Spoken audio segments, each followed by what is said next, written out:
Hello friends and welcome back to the channel. Today we're going to be taking a look at my F1 sim racing setup. So if it wasn't immediately obvious, I am a big Formula 1 fan. So I opted for the Pro Formula F1 chair from Playseat.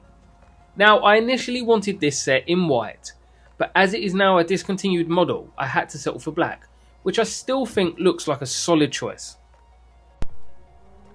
This chair retailed at around £1,000, but I managed to get it brand new for 800 quid, which is a bit of a steal in my opinion. It's a really nice solid black leather, with some padded areas on the headrest and where your arse sits, but it is a very stiff and rigid chair. The seat cushion does come off, and I have seen some people mod these to increase their seated height, but I haven't done anything to mine just yet. So the seated position is that of an actual F1 car, or so what I'd imagine it's actually like, but you're sat on the floor and kind of laid back.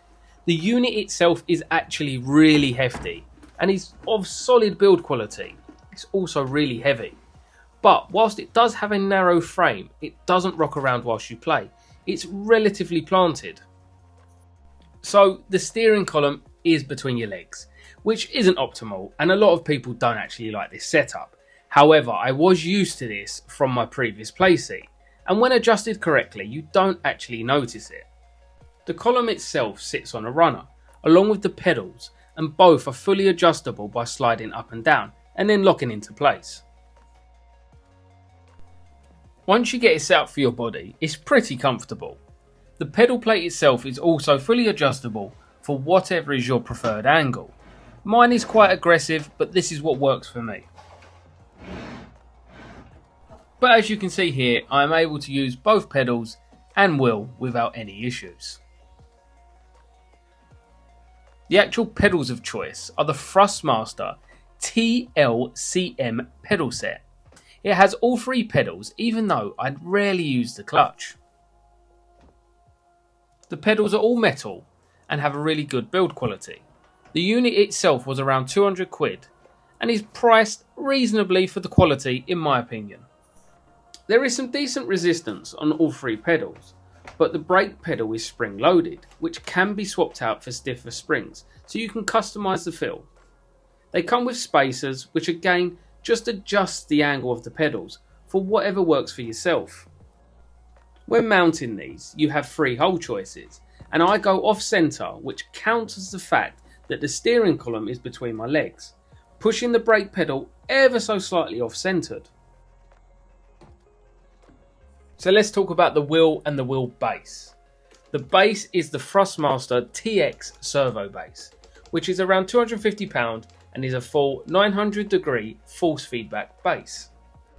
It's not a direct drive wheel, which is what most people opt for. However, again, for the price, it is a pretty decent base.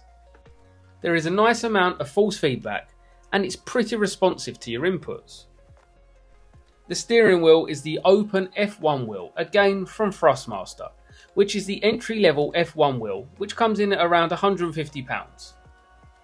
I do, however, constantly consider upgrading to one of the more expensive F1 wheels, but I do have no issues with this current wheel and it is a nice size for the space that I'm using it in. In these clips here, you can kind of see what sort of force feedback the wheel gives out.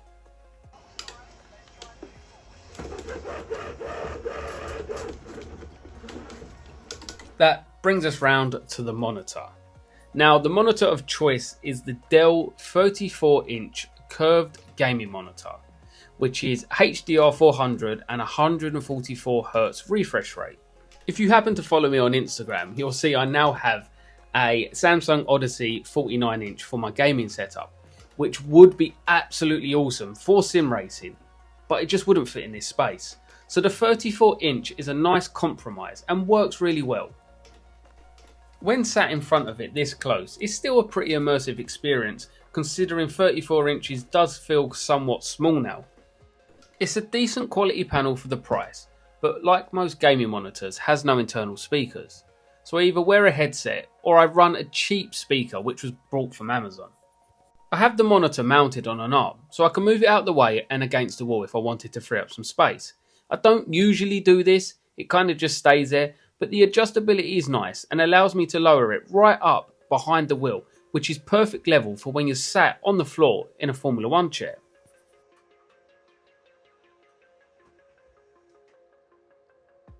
The monitor itself has all the usual options that you'd find on a display like this, with different gaming modes and ability to adjust the picture quality, etc.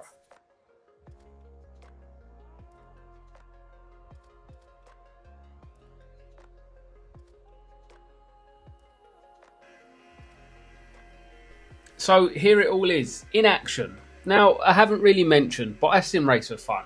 I'm a massive Formula 1 fan, so this is just pure vibes for myself. I'm not actually that great at these games, or that fast, but I have a lot of fun, and that's basically what it's all about. I don't tend to play for long periods, and after 2 to 3 hours, your arse is a bit numb after sitting in this chair, so it's usually time to get up and get moving anyway. I filmed most of these clips before I got myself a gaming PC, so I was just playing Formula 1 on the Xbox. But now I have this beast behind me, I am able to play a lot more racing games, including some VR racing, which I was always really excited to try and I now absolutely adore. If it's not something that you've tried, then it's a must. The feeling when you first put the headset on is just unreal. So reaching behind me, I grabbed the Meta Quest 2 as my headset of choice and I'm ready to dive into the VR world. I run a Syntec VR cable from PC straight into the headset and keep the wire out of the way with some cable management, which allows me to turn my head without being restricted.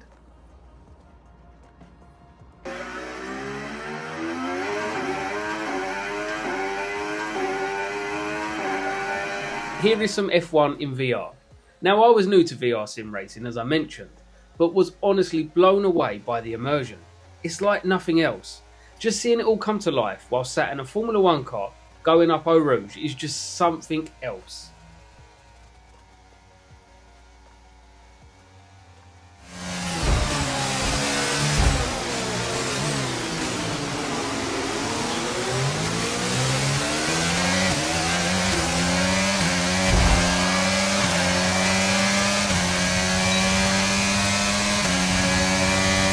Assetto Corsa is another brilliant game when using the VR, and it works just as well as it does on the Formula 1. Again, the immersion is on point.